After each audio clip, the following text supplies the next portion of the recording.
afternoon, everyone. Welcome to episode 7 of my special report on the Upper Grand District School Board, racism, and problem solving with this board. And this is the episode that ties together the theory that what they're presenting to the Board of Trustees at the June 16 meeting, how that cascades into your child's classroom or into the classrooms, period. And I'll show you a couple of examples from the June 16th meeting and from the new policy. I was going to do a really long video comparing the two policies because they're starkly different. They're very different. I may still do this video that compares the policies because it's worth noting how different they are and what the focus is that they focus on. But the scope of this video is showing you how this fits in to your child's classroom. So I'm going to stay focused first. But what are we talking about? I was concerned about this. I heard this in the June 16th meeting to the board trustees. Here we go. That because the systems were all developed by folks who were white, that they are inherently racist in that. And so how could a Board of Education say to a child, by virtue of your skin color, anything that you create is inherently racist? And sorry about that, but could you complete this project anyway? It'll be racist, and we all know it'll be racist, but could you complete it anyway?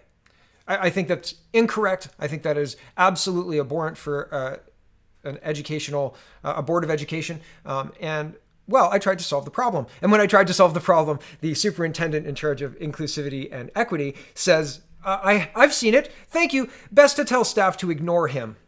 Really? I don't think ignoring me is a good idea. How does this all fit in? Okay. Here is the Upper Grand's website, and the most up-to-date information that I've got is here's the board improvement plan, the BIPSA. Okay. And this is a yearly piece of paper that is put out by the board. And here is the link to the BIPSA. And the BIPSA is, it's the Board Improvement Plan for Student Achievement 2019 to 2020. And it's split into two quadrants, one left, one right. On the left-hand quadrant, it's got promote well-being, and the goal is to develop children and students who have strong relationships and positive sense of self, and to support the whole child, cognitive, emotional, social, and physical well-being.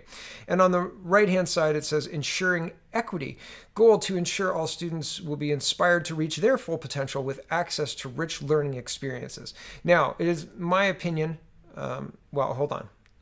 So on this document, if you go to under actions, the bullet point says using data in Indigenous histories and contemporary realities to develop goals and strategies for the 3-year equity plan. That's where the 3-year equity plan fits in. That's this being updated to this. This is the 3-year equity plan.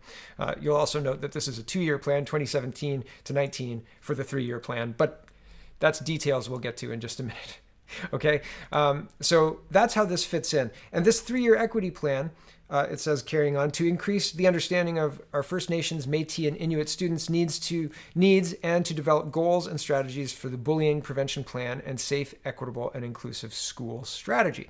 So the way this makes it into your child's classroom is this is referenced on the board improvement plan. The board improvement plan references the 3-year plan, and the bully prevention and safe, equitable, and inclusive schools reference the 3-year plan. And so when you go to fill out as a teacher or as somebody who's filling this out, administration, vice principal, principal, and there's a list of people, you get this from the board. This is from the Upper Grand website, and it's a template. And there are some problematic things within this template, and we'll get into that. It's about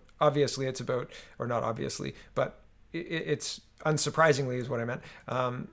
It's about lacking definitions, right? Inequities. What are inequities? Could you describe it? Bias is described. There's a whole bunch of definitions we've got. But anyway, the people filling this out would come here and they'd fill in their names, right? So they'd fill out their names of the teacher, and they'd fill in the information for their school here, and they'd check the boxes here. But these are the parts that are not concerning necessarily, but concerning enough. The school bullying prevention and equity and inclusivity goals, and this is filled in by those same people. And the bullying prevention and equity and inclusivity education programs and activities, etc. Okay, so here is how to get to the new one. Here's the link. right? This is the safe and equitable and inclusive schools. I don't know if they just didn't know about the other thing or what, or if it's not updated yet. I don't know. But this is the new one. New one here, old one here. Here's some definitions because this was Equity and Inclusive Education Procedures Manual, 504A. And they understand that definitions are important. The Upper Grand District School Board gets that, and they define a whole bunch of language here. They've got bias defined, an opinion, preference, prejudice, or inclination that limits an individual or a group's ability to make fair, objective, and accurate judgments. But they don't have a bunch of other very important terms defined for no reason at all. Right? And they're using these terms in plans like the 3-year equity plan and the new one too. And I'll show you. Well, here's where it starts to get a little bit complicated because I can show you the comparison of these plans, and the comparison is stark when you start to look at it. Or I can show you how these plans influence the language in your school. Okay, I'm gonna show you how they influence the language in the kids' schools, and then I'm gonna come back and show you the difference in the plans. I was just checking the time there, so I apologize if my face got too close. Okay, how do they fit in here? Okay, so these bullying sheets are filled out and then posted online. So here's GCVI. This is a high school in Guelph, and because it's a template, inequities appears in all of them, right? This top line is the same for everyone. So I'll read it here from the template and show you that it exists at the GCVI and the rest. It says, everyone at our school is committed to making our school a safe, inclusive, and equitable environment for all. We treat each other with respect, and we will refuse to tolerate inequities in any form at our school. We know that a whole school approach where all stakeholders are involved in supporting our student helps create and maintain a positive school climate. I want to briefly talk about we will not tolerate inequities.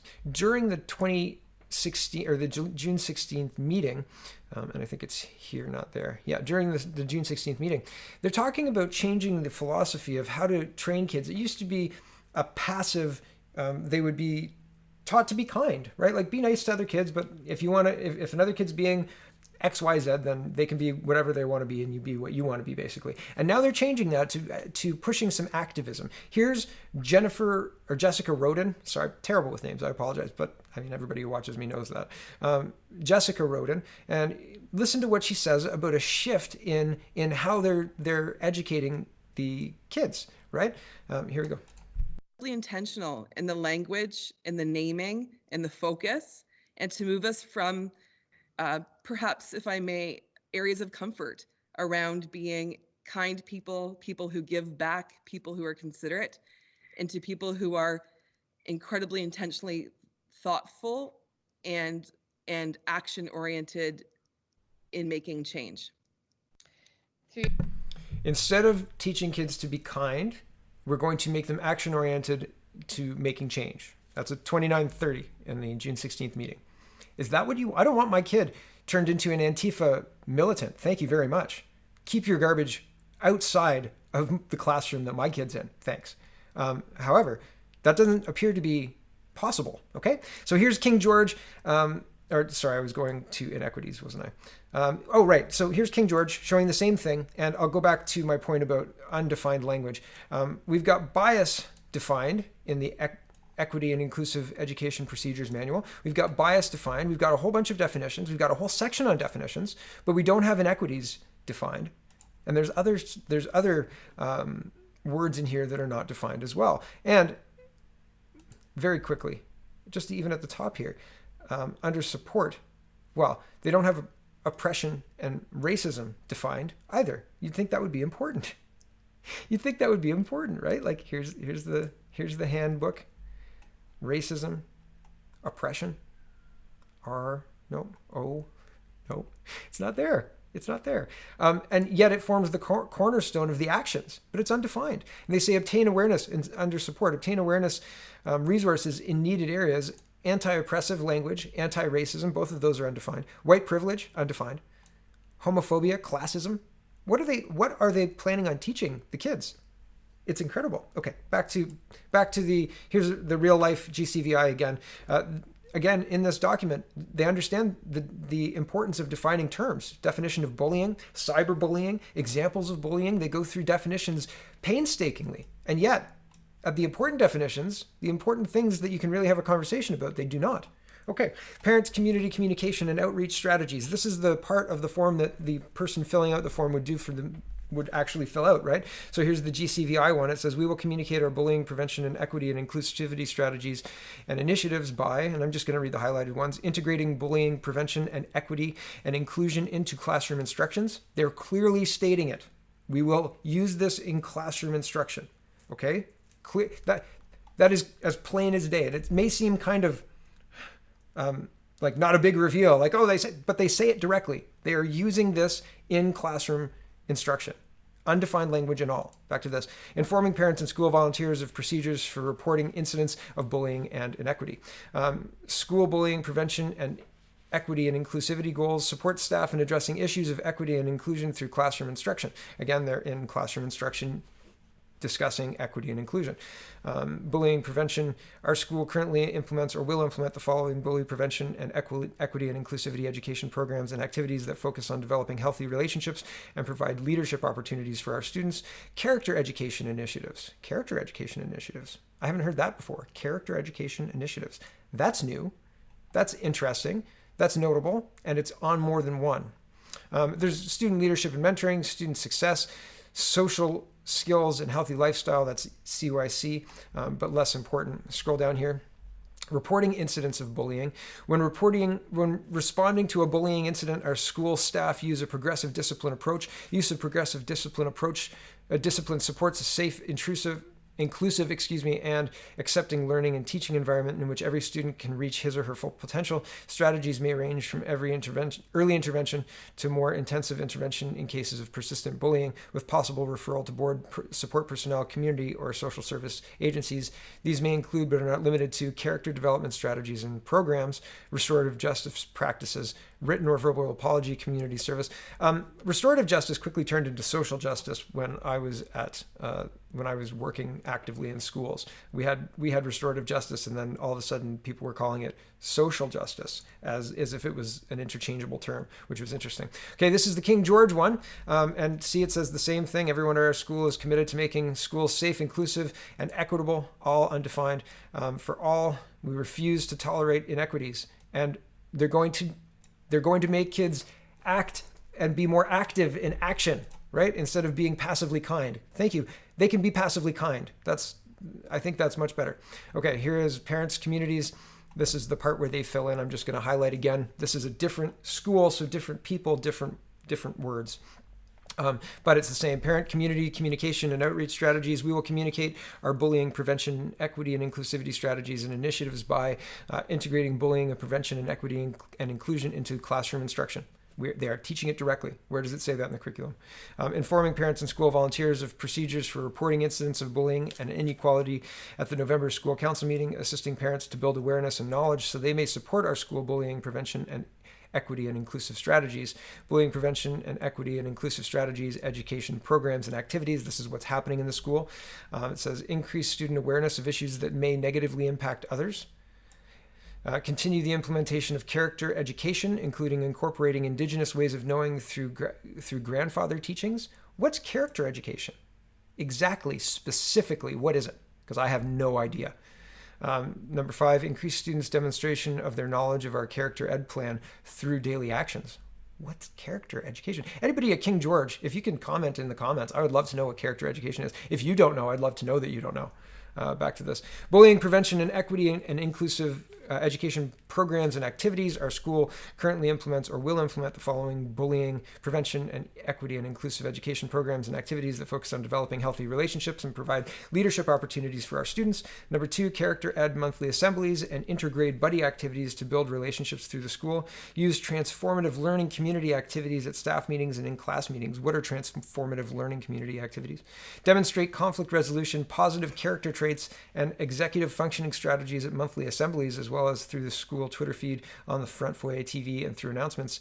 Encourage use of gold slips to counter the focus on blue slips, and develop a system for celebrating students who have earned a gold slip. I have no idea what the gold slips are either, but it sounds insidious. It sounds institutionalized. I worked at an institution. I definitely know. And here is Taylor Evans. I thought this was just funny. They've got in their plan, and this is, as far as I know, the up-to-date plan, by the way. Participate in Me to We programs and initiatives. Read the news, guys. Update your website. My goodness. Okay, but anyway, here's the filling in their own parts. Integrating bullying and prevention and equity and inclusion into the classroom instruction, posting our bullying prevention plan and safe and equitable school strategy on our school website, informing parents and school volunteers, procedures for reporting incidents of bullying and inequality, assisting parents to build awareness and knowledge so they may support our school bullying prevention and equality inclusive strategies, character education assemblies. What is character education and what are character education assemblies? I think that isn't that my job as a parent to build the character of my children? I think that that's a very, very strange thing. Okay, so we're 15 minutes in. All right, well, thanks for making it through that. I'm going to go through and compare these two policies now because I think that we've got time, and I don't want to do a whole other video because I think that this is pretty much encapsulates it. This is really, really concerning. It's very concerning. This 3-year plan, I'm going to go through it really quick. This one seems reasonable. I think the best way to go through it is for me to just read it this way and then go and look at the new plan and read it this way and go through it because, and then I've got one more clip to show you about them talking about grade 3 trips and why we should do those grade 3 trips just because, we always do those trips. That's called a tradition. Why are our traditions not being respected by these new woke equity inclusivity leaders? But first. So that's the next 10 minutes or so. It'll take me about 10 minutes, probably. 10 minutes? 10 minutes. Okay. 10 minutes. Here we go. 3-year equity plan.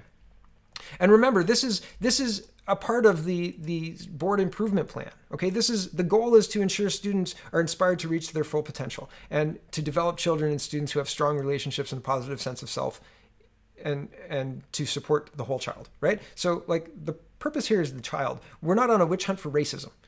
That more goes for this one than this one, okay? This one actually does a pretty good job. There's still some concerning stuff in here, but way less concerning stuff than in this one. Okay, here we go, part 2, because I might as well. Should I stop it? No, I'm not going to stop it. I'll just keep going. Okay, 3-year equity plan, 2017 to 19. That's a 2-year plan.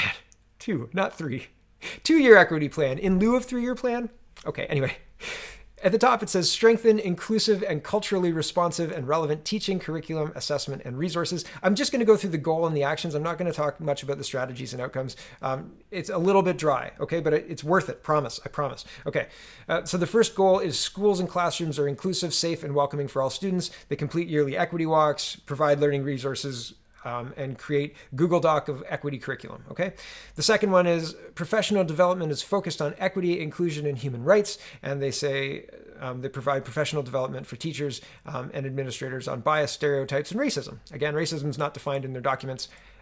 That's a problem. That's concerning, right? They provide a variety of opportunities to engage educators in equity and inclusive education. Again, not defined. So that's a problem. There's problems with this document too, but regardless, it's a much better document than the new one.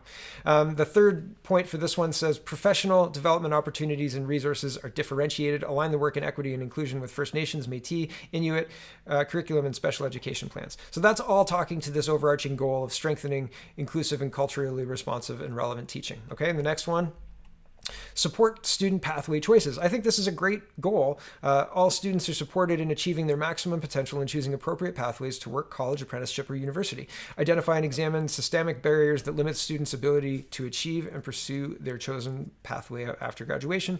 Recruit, hire, and retain a diverse qualified teaching profession. This is at least since 2016 that they've been doing this. Okay, so this is, or 2017, excuse me.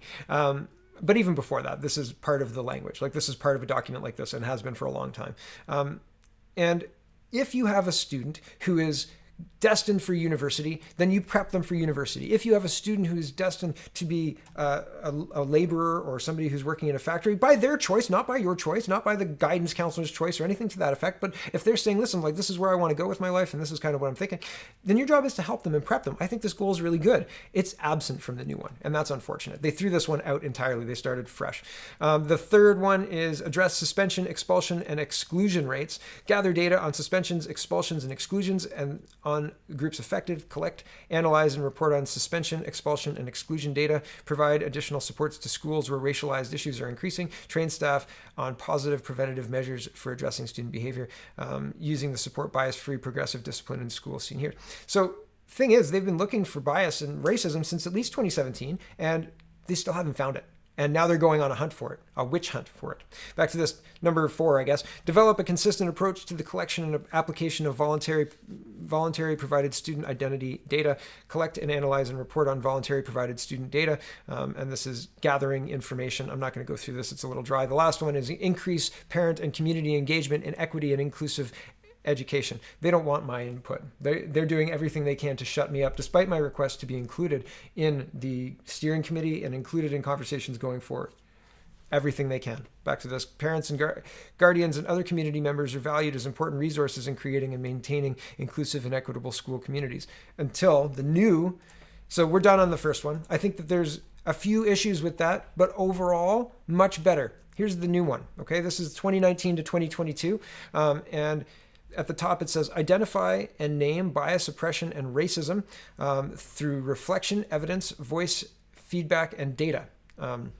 It says actions. Identify individual and interpersonal bias, oppression, and racism. I say again, they have guidelines for this. They have defined terms in a handbook, and they don't even have a working document. Like, I don't mind if the document hasn't been updated in a few years, but if the document hasn't been updated in a few years, you'd think you'd have a working document, an interim document that says racism defined, oppression defined, male toxicity, or toxic masculinity, male toxicity, toxic masculinity defined. No, they don't have anything, or they're unwilling to share it, one or the other. Anyway, regardless, it's very, very, very poor. Anyway, these terms are undefined. Bias is the only defined term in this. Analyze the data that they've got, which should be a lot, but is not showing any racism that they themselves said that in the June 16th meeting. Support, obtain awareness and resources in needed areas like, again, undefined anti-oppressive language, anti-racism, undefined, white privilege, undefined. Identify systems, oppression, and gaps. And they go through and they're analyzing, hold on, let me review. So they're analyzing the board diversity survey data, the equity walks. They say who does not participate in school trips and graduation trips and why.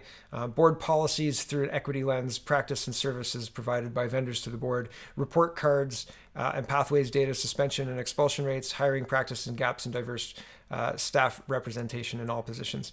Review requests for prayer rooms, accessibility needs, anti-Black racism learning training, anti-oppression learning training, Black brilliance, positive history supports and events, gender neutral inclusive washrooms, anti-racism learning training, trip costs and fee considerations, increase communication and transparency of equity initiatives. And the next one says build collaborative relationships, identify and support student organized clubs and groups, Black chapters, Black student unions, gay straight alliances, inclusion, equity, social justice clubs, and student trustees request from student groups, increase communication and transparency with staff, student, family, guardians, and community. Board-supported communication tools such as school messengers, school websites, Twitter, board website, non-web-based approaches such as local newspapers to ensure all members of Upper Grand District School Board and community partners are aware of equity initiatives. Well, I hope I'm helping in this initiative, everyone. You're welcome. Back to this. Collaborate with Upper Grand District School Board departments. Required learning, training, and support in anti-Black racism, anti-racism, and anti-oppression, all undefined, to all staff in all departments, all undefined. Participate in work community agencies, value working with a variety of community resources and people with lived experience in all geographical areas of the board. Reciprocate, okay, I'm not going to read the rest of that. Moving down into address and educate with accountable practices and policies, building required learning, training, and anti-racism, anti-Black racism, and anti-oppression through the board. Scroll down. Eliminate bias, oppression, and racism through disruption and action. I know I'm long today, and I hope that thank you for sticking with me. This is kind of the meat and potatoes of what I wanted to talk about. They want to disrupt, and a whole list of things here, but they speak about disrupting trips specifically and sports. Here it says access to sports programs and trips due to socioeconomic status, sex, gender, and ability. They reference this up here as well, talking about seeing who's included in trips and who's not. And this has been not fixed, but addressed by a lot of schools up until this school year, regardless. But here is Jessica Roden talking about disrupting trips. Here we go. I'd like to add to that as well, and just say an example that came to my mind when you were sharing that, Trustee Bustiel, was around some of the legacy and the practices with school trips. And so what happens when a teacher says, well, we've always gone on this trip in grade 3 and we go because we always have. And who does that include? Who does it not include, who's not attending, who's not going. And that's some of the evidence and the data that we would like to also continue to assess as we move forward in our plan. So thank you for that reminder. I'm heavily involved in schools, and my family is heavily involved. I do the FSLAC because the French language meetings, because my wife does the school board meetings. And I know exactly how much work goes into making sure everybody who wants to attend trips can attend and nobody's left out. But they're using the equity rules to shut down the ability to have trips, or to say to certain teachers, like, this isn't appropriate to continue to have a trip, or something to that effect. And I think that that's a very, very slippery slope. It's a very, very, very concerning move to start demanding that trips be stopped because of people who may not be able to access them. They say directly that they want to disrupt the action to eliminate bias, oppression, and racism is to disrupt access to sports and programs and trips due to no data at all. No data at all. The last thing I'll leave you with, and I was right about 10 minutes. Ha ha ha. Okay, the last thing I'll leave you with is I attended the June 24th meeting, and I like to record. I make audio recordings because I like to reference them when I'm saying this was said, because I make notes too.